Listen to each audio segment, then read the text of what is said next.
7th. I'm your host, Daniel Hill. We would normally do the Mosseri Monday questions. There wasn't a show yesterday, but we would do that today.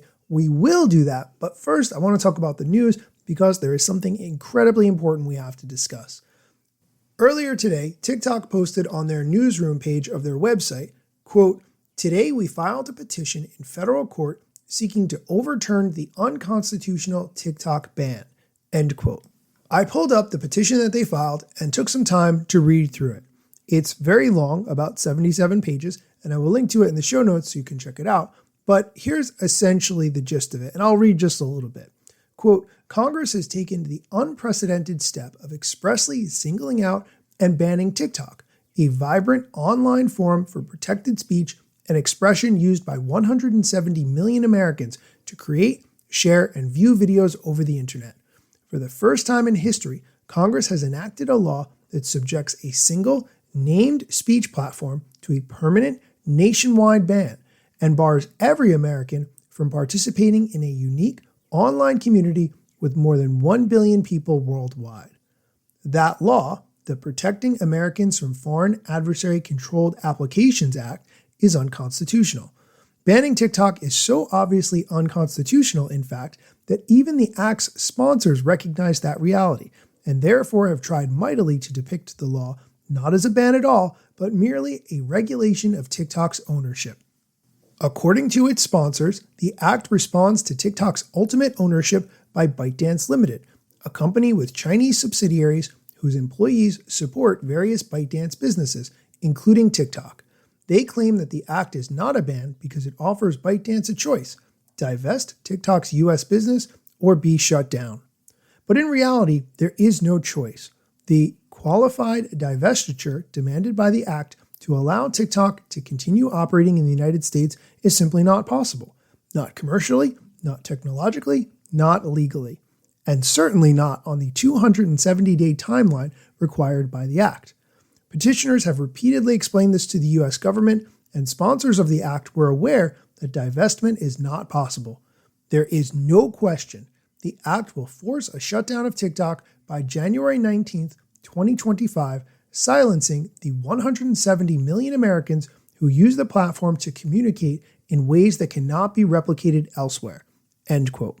It goes on for many pages, but you get the high points from just those couple of sections that I read. So what does TikTok want in this situation?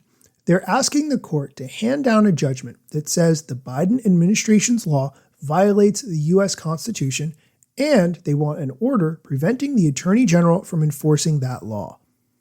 I'm trying to stay as objective as possible in this whole situation, but I will link to the petition in the show notes so you can read it for yourself.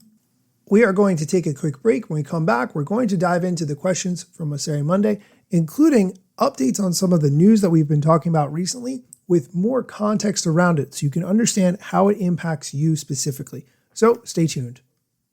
And we're back. Let's dive into the questions the head of Instagram answered on his Ask Me Anything.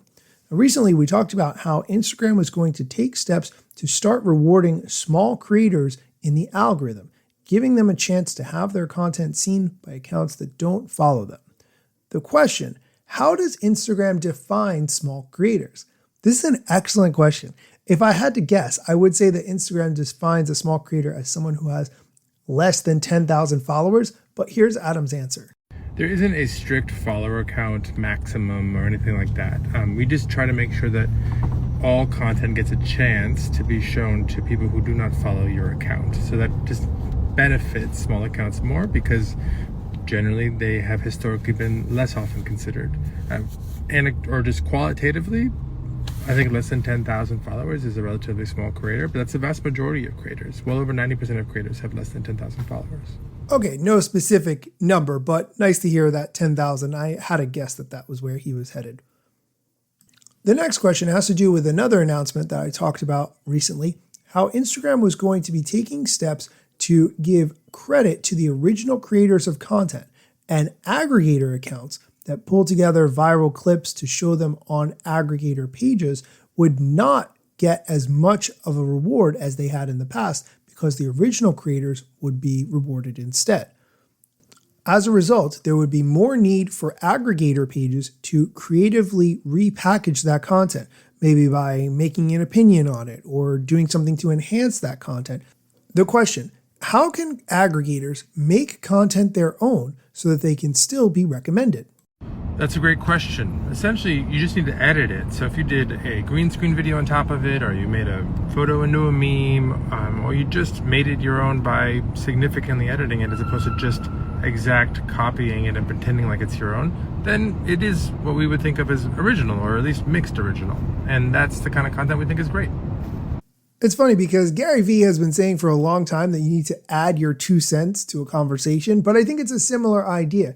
Don't just take that piece of content and repost it, add your 2 cents in, report on it, show why it's relevant, give it context, all sorts of different things like that will add value to whatever it is that you're sharing. So you may be wondering, all these new changes that we talked about with respect to the Instagram algorithm, are they going to be impacting Threads at all? Which would be a very valid question. The question, do this week's updates about recommendations apply to Threads? No, they're actually just for Instagram. We are exploring similar ideas for Threads. We do share a lot of the same infrastructure, but right now there's a lot of other things to do to improve Threads ranking. But originality is absolutely on the list of things to pursue.